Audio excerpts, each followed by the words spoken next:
Kelly Galloway, eHouse garden expert, and here are my tips for growing a beautiful organic garden. If you've noticed clouds of tiny insects hovering above the soil on your houseplants, you've got a problem. Indoor gnats, which are also sometimes called fungus gnats, aren't just annoying. Their larvae feed on roots and stems, and they can be a serious problem if you have seedlings, small plants, or plants with succulent stems, like this cyclamen. Luckily, you don't have to resort to using harsh chemicals to get rid of these obnoxious little pests. Here's what you need to control them organically: wine or apple cider vinegar, some sand, potting soil, and a little glass dish to pour the vinegar or the wine into. Preventing an infestation, step 1. Your first line of defense against fungus gnats is to choose healthy plants in the first place. When you're at the nursery looking at plants, don't be shy. Take off these foil wrappers. They can hide a lot of problems. Pull the pot out and check it over thoroughly for signs of insects and disease. Peer in under the stems. Insects like to hide out on the undersides of leaves, so that's a good place to look for them. You should always isolate new plants from your healthy house plants. That way, if any little hitchhikers have hitched a ride home on your new plant, you're not going to infect all of your other house plants. So isolate them from your healthy plants for 2 weeks. If you haven't noticed any insect or disease problems after that time period, then you're in the clear and you can move your houseplant to its permanent location. Preventing an infestation, step 2. Fungus gnats thrive in a warm, moist environment. Allowing the soil to dry out between waterings kills gnat larvae and makes your plant less hospitable to adult gnats looking for a place to lay eggs. Ousting the bugs, step 1. If your plant does develop a fungus gnat problem, not to worry. The first thing you should do, though, is isolate the affected plant so the problem does not spread to your healthy plants. Ousting the bugs, step 2. Next, you can trap and drown adult gnats by pouring some apple cider vinegar or wine into a small bowl and placing it next to the plants. The gnats will be attracted to the fermenting smell, and they'll go over to investigate and then become trapped and drowned in the vinegar. Ousting the bugs, step 3.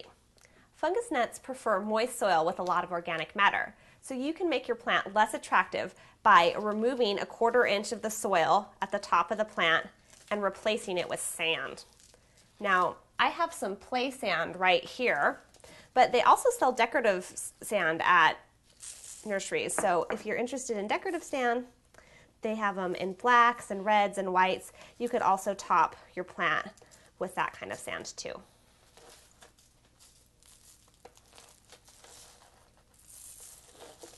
Step 4. If the vinegar and sand treatments don't get your fungus gnat population under control, then you're going to need to repot the plant in sterile potting soil. What you're going to want to do is gently remove the plant from its pot, and if it's pot bound, you're going to want to tease the roots apart.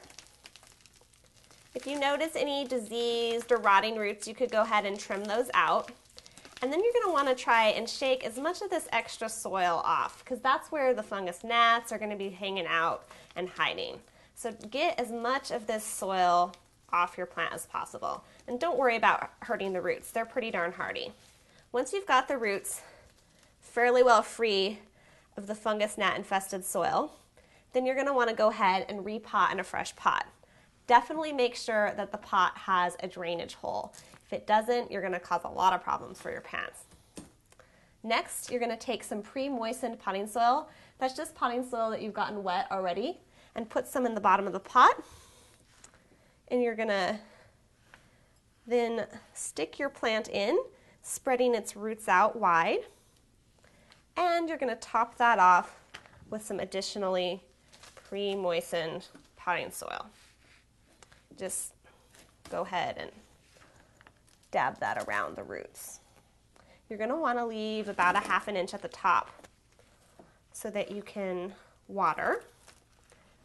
And if you're especially nervous, since this plant has been affected by fungus gnats in the past, if you want to prevent that, you could go ahead and put a layer of sand on top right away.